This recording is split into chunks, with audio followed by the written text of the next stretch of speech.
और चलिए आपको सीधे पाली लिए चलते हैं जहां पर मुख्यमंत्री भजनलाल शर्मा इस वक्त संबोधित कर रहे हैं। जरा सीधे तस्वीरें आपको दिखाएं। रमेश सिंह जी, किशोर सिंह जी, सुरेश सिंह जी, अर्जुन सिंह जी, ग्राम नेत्रा, आप सभी का मैं वंदन करता हूं, अभिनंदन करता हूं।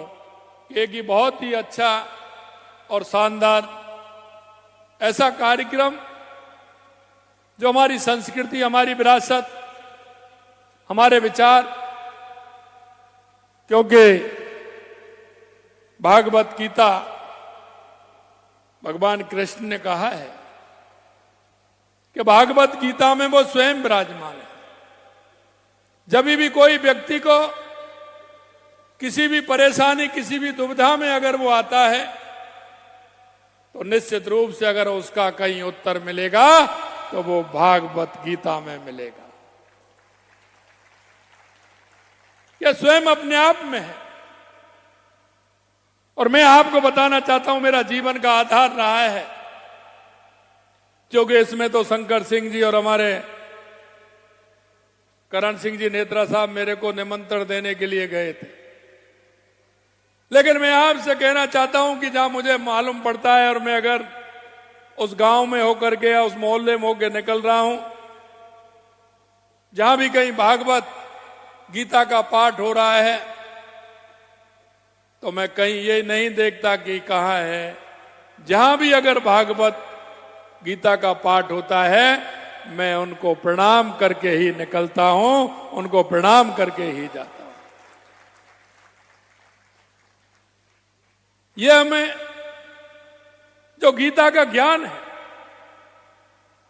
इसके अंदर भगवान कृष्ण की जो वाणी है, वो हमारे जीवन में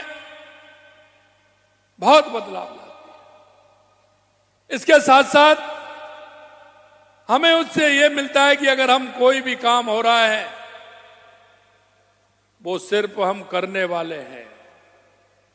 भगवान कृष्ण ने कहा है, कोई भी क्षेत्र हो, कैसा भी क्षेत्र हो, आपको सिर्फ कर्म करने का अधिकार है।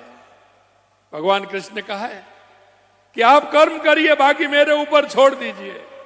और मैं ये आपसे आज यही कहना चाहता हूं, ये परम सत्य है, परम सत्य है। हमें हमारा कर्म करना है, आगे का रास्ता अपने आप वो दिखाते हैं।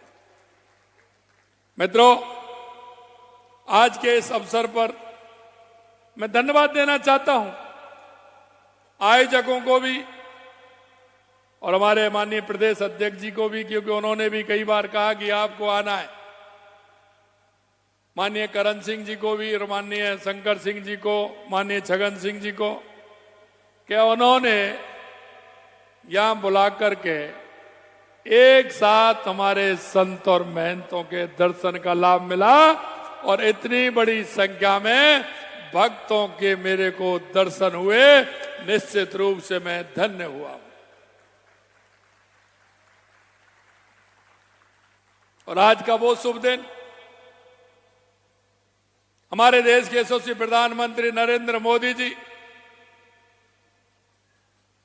हमारा अयोध्या का राम मंदिर,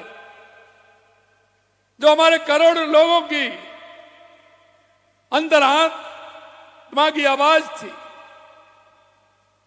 उसको पूरा करने का काम किया। और आज उधर